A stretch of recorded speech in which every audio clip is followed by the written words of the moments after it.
ನನ್ನ ಹೆಸರು ಭಾಗ್ಯಶ್ರೀ ಬಸವರಾಜ್. ನಾನು ಯುವ ಸಂಸತ್ತಿನ ಕೈಗಾರಿಕಾ ಮಂತ್ರಿಯಾಗಿದ್ದೇನೆ. ನಾನು ವಿರೋಧ ಪಕ್ಷ ನಾಯಕಿ ಕೇಳುವ ಪ್ರಶ್ನೆಗಳಿಗೆ ಉತ್ತರ ನೀಡುತ್ತಿದ್ದೇನೆ. ನಾನು ಪಲ್ಲವಿ, ಯುವ ಸಂಸತ್ತಿನ ವಿರುದ್ಧ ಪಕ್ಷ ನಾಯಕಿಯಾಗಿದ್ದೇನೆ. ಮಾನ್ಯ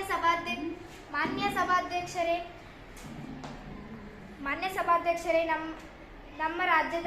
ನಮ್ಮ ಕರ್ನಾಟಕ ರಾಜ್ಯದಲ್ಲಿ ಒಟ್ಟು ಎಷ್ಟು ಜವಳಿ ಕಾರ್ಖಾನೆಗಳಿವೆ? ಮಾನ್ಯ ಸಭಾಧ್ಯಕ್ಷರೇ, ನಮ್ಮ ಕರ್ನಾಟಕ ರಾಜ್ಯದಲ್ಲಿ ಸುಮಾರು 300 ಜವಳಿ ಕಾರ್ಖಾನೆಗಳಿವೆ. ಇವುಗಳಲ್ಲಿ ಎಷ್ಟು ಜವಳಿ ಕಾರ್ಖಾನೆಗಳು ತಯಾರಿಸುತ್ತಿದ್ದಾರೆ ಕಾರ್ಮಿಕರು?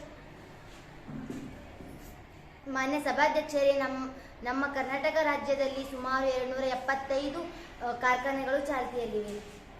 ಮಾನ್ಯ ಸಭಾಧ್ಯಕ್ಷರೇ, ಇವುಗಳಲ್ಲಿ ಎಷ್ಟು ಕಾರ್ಖಾನೆಗಳು ಮುಚ್ಚಲ್ಪಟ್ಟಿವೆ? ಮಾನ್ಯ ಸಭಾಧ್ಯಕ್ಷರೇ, ನಮ್ಮ ಕರ್ನಾಟಕ ರಾಜ್ಯದಲ್ಲಿ ಸುಮಾರು 25 ಕಾರ್ಖಾನೆಗಳು ಮುಚ್ಚಲ್ಪಟ್ಟಿವೆ. ಹಾಗಾದರೆ ಅಲ್ಲಿ ಕೆಲಸ ಮಾಡುವ ಕಾರ್ಮಿಕರ ಗತಿ ಏನು? ಮಾನ್ಯ ಸಭಾಧ್ಯಕ್ಷರೇ, ಅಲ್ಲಿ ಕೆಲಸ ಮಾಡುವ ಕಾರ್ಮಿಕರಿಗೆ ದಿನಗೂಲಿ ಮತ್ತು ಊಟದ ವ್ಯವಸ್ಥೆಯನ್ನು ಮಾಡಲಾಗಿದೆ. ಮಾನ್ಯ ಸಭಾಧ್ಯಕ್ಷರೇ, ಮುಚ್ಚಿದ ಕಾರ್ಖಾನೆಗಳನ್ನು ಪುನಃ ಆರಂಭಿಸಲು ತಾವು ಯಾವ್ಯಾವ ಕ್ರಮಗಳನ್ನು ಕೈಗೊಂಡಿದ್ದೀರಿ?